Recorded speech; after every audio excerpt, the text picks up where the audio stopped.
Saya Ferdi Chandra, Saya Manuel Besayo. saya Pada Narasi.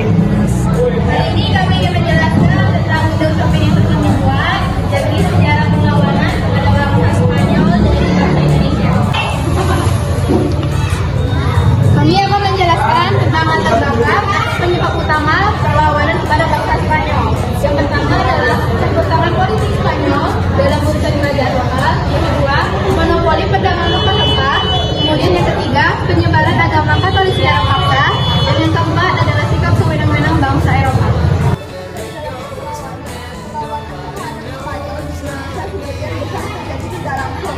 Spanyol sempat meninggalkan Maluku setelah perjanjian Saragossa tahun 1529. Namun sebelum dari sudah itu, rakyat Maluku melakukan berbagai perlawanan terhadap dominasi bangsa Eropa termasuk Spanyol.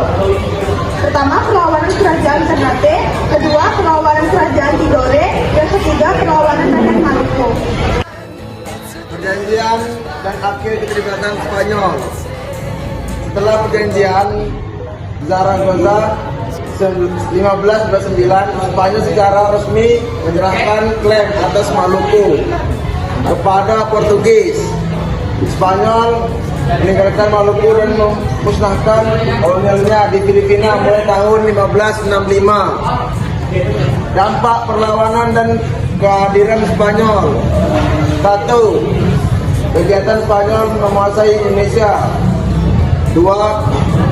Memperkuat semangat anti penjajahan di Maluku. 3. Memicu perang panjang antara kerajaan lokal dan bangsa Eropa. 4. Meninggalkan pengaruh budaya dan agama. 5. Membuka jalan bagi bangsa Eropa lain, Belanda dan Inggris untuk masuk ke Nusantara. Spanyol berpindah ke Filipina. Setelah Spanyol diusir dari Maluku 1929, mereka memusatkan kekuasaan di Filipina. Dari Filipina, Spanyol mulai memperluas pengaruh ke Sulawesi bagian utara, termasuk wilayah Minahasa, Manado dan sekitarnya. Penyebab timbulnya perlawanan rakyat Minahasa. 1. Tekanan politik Spanyol dalam urusan adat dan pemimpinan lokal. 2. Pemaksaan agama Katolik pada rakyat Minahasa yang saat itu masih memegang perdana asli. 3. Pemaksaan kerja dan penggunaan hasil ini untuk kepentingan Spanyol. 4. Pelanggaran terhadap kebebasan masyarakat lokal dan kebebasan hasil pertanian. 5. Penolakan terhadap penjajahan asing yang mengganggu daratan wilayah Minahasa. Itu bentuk perlawanan rakyat Minahasa terhadap kerajaan Spanyol. Pertama, rakyat Minahasa mengangkat senjata tradisional mereka seperti tombak, panah, dan lain-lain untuk melawan para pasukan Spanyol. Melakukan serangan mendadak terhadap benteng dan kapal Spanyol di pesisir. Di situ membakar pos dagang dan gudang logistik yang didirikan Spanyol di sekitar Maluku. Bersatu antar suku Minahasa untuk menghadapi kerajaan Spanyol.